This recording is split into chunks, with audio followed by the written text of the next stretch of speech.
Oh, hello there. My name's Jorge. I grew up in the 80s, loved getting into trouble. I also loved monster trucks, Bigfoot, grew up in church, love God, love cats. Here is my cat Jelly. Also a huge fan of music. Here is some older stuff. A lot of Stevie Nicks in there. But what I really like is extreme metal, which I've found out recently that it's something I enjoy, and I want to invite you along this journey with me discovering extreme metal. What is up, folks? Welcome back to A Christian Collects Death Metal. I'm your pal, Jorge, said Christian, here to talk about death metal. Like I said in the intro, the point of this channel is to document my journey into extreme metal. I've been a music fan all my life, only recently getting into extreme metal. And even though the channel name is A Christian Collects Death Metal, we're going to talk about extreme music of all sorts. Grind, black metal, yes, a Christian with black metal. A lot of fun stuff. So in this first episode, I'm just going to be talking about two of my favorite recent Death Doom offerings from 20 buck spin. Can these guys do any wrong? My gosh, everything they put out, for the most part, I'm super impressed with, right? We're going to be discussing Civerous, Maze Envy, their sophomore offering, as well as the sophomore album of Tzompantli. Not really sure how to say that. I think it translates to Rack of Skulls. Anyway, thanks for stopping by. Without further ado, let's get into it. Second. Hey Dad, how you doing? You say you're proud of me for starting this new channel about death metal?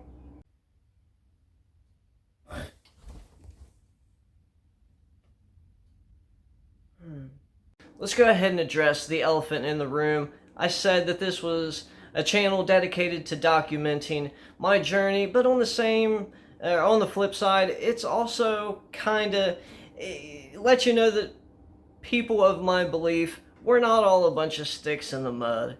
And, believe it or not, we can have a good time too, right? Now, that being said, I have received flack from my fellow Christian brothers, not all of them, and sisters, over the years for my music choices. This was before even I got into extreme metal, which is fairly recently, just a couple years. But back in the day when I was listening to stuff like Rage Against the Machine, Nirvana, of all things, Metallica, I got a lot of looks, right? I got a lot of those, I'll be praying for you, and that's when you hear that from a Christian.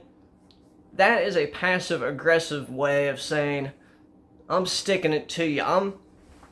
I'm praying for you.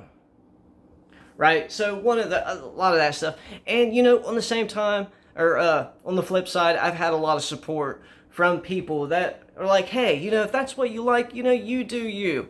As long as you're grounded in your faith and what have you, it's okay to have a little fun. Right? And then I've also received some flack from people, non-believers, who just, so to say, not so welcoming, what have you. What are the likes of you doing, coming in our world, right? But then, on the other hand, I've had a lot of support too, where people just welcome me with open arms, and they, say, hey, we're here for one common thing, and that is our love in music. So, that's what it is. Just kind of a disclaimer. I just love music, and I love metal. I love extreme metal. So, Civerous, Maze Envy. I am such a fan of this album, I had to buy it twice. And, the real reason for it, kind of a funny story.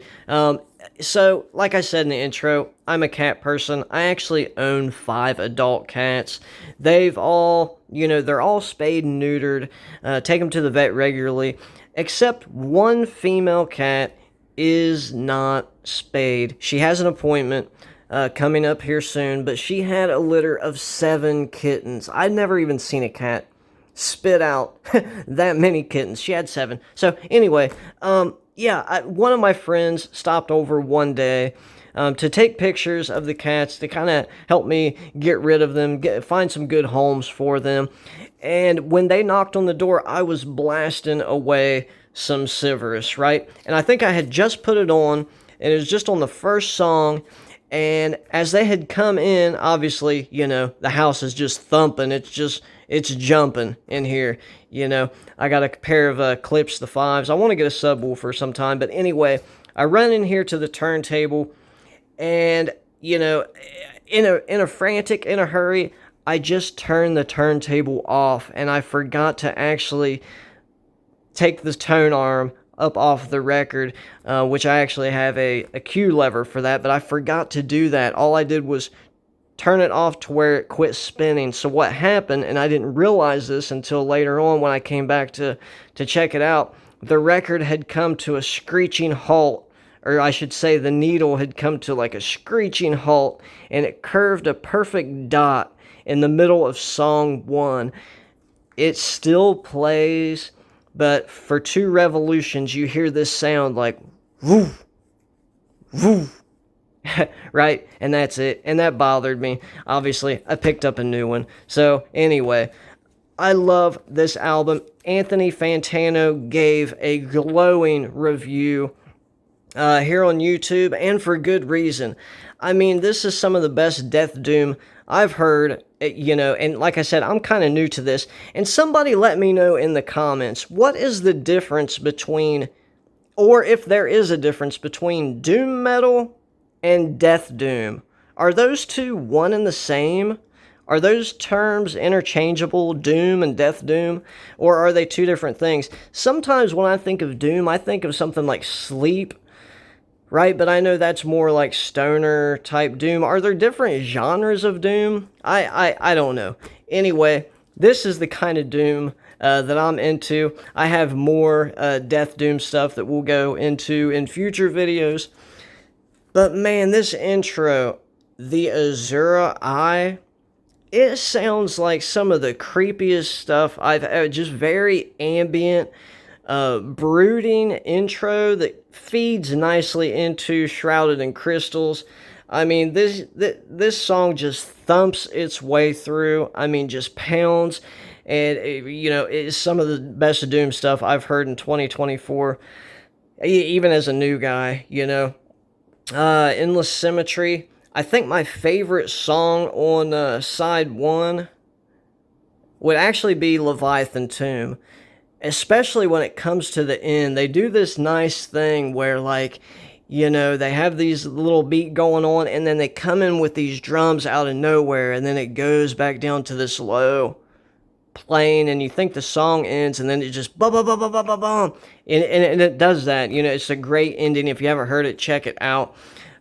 Side 2, Maze Envy and Guryan the Plummet.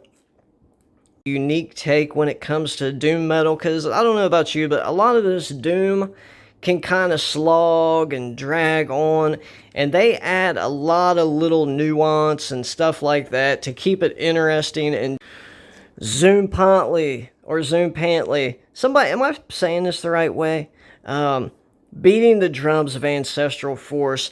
I have been seeing this on 20 bucks spin right on the forefront of their page for several months now, as pre-order, and I always just thought, like, I don't know, man, I you know, just the tribal shtick, I just, you know, I didn't know if I'd care for it, and I just kind of looked past it for months and months, and one day I just decided to give it a listen, and man, thank goodness I did, because I am super impressed with this. You know, I don't know if they use or incorporate drum machine or whatever. I know they have 9 members in this band, so I can't imagine that maybe they do. But right there they are. And actually, Lord Fowl from Civerous, he shows up on this album too. So that's kind of cool. That's one of the reasons I chose to include both of these in this video. But man, these guys can just beat away on these drums. And it's not just all about drums. Obviously, that's in the title of the record. But dude, this is some of the finest death doom. This, I would say, is on the same level, if not maybe even slightly higher than Maze Envy by Civerous. I am so impressed by this. I'm actually going to pick up their first record, which I'm surprised that they still have some available at $20 spin. I've checked out the digital...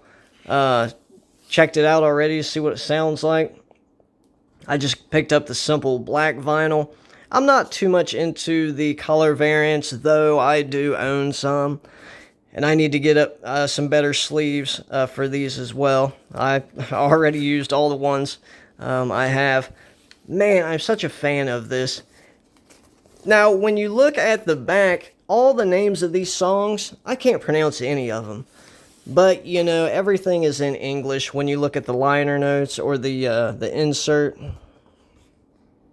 So, yeah, song 1 is actually called Omens. Then we have Darkness of the Night, The Hymn of Phallic, People from the Land of Milk, He is Terror, Journey to Mictlan, and then Mournful Songs.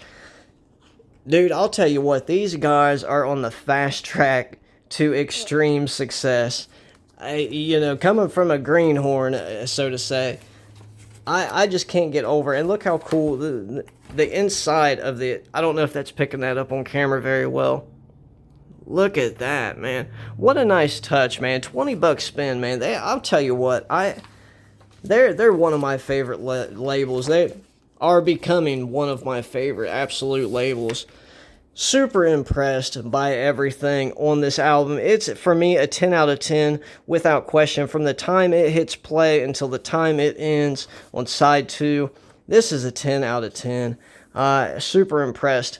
Alright guys, so there you have it. That is the first episode, the first video on the channel in the bag. Thank you for giving me the time of day, for coming around and seeing what it is that I got going on over here. So, talking about my 2 favorite albums of 2024 so far.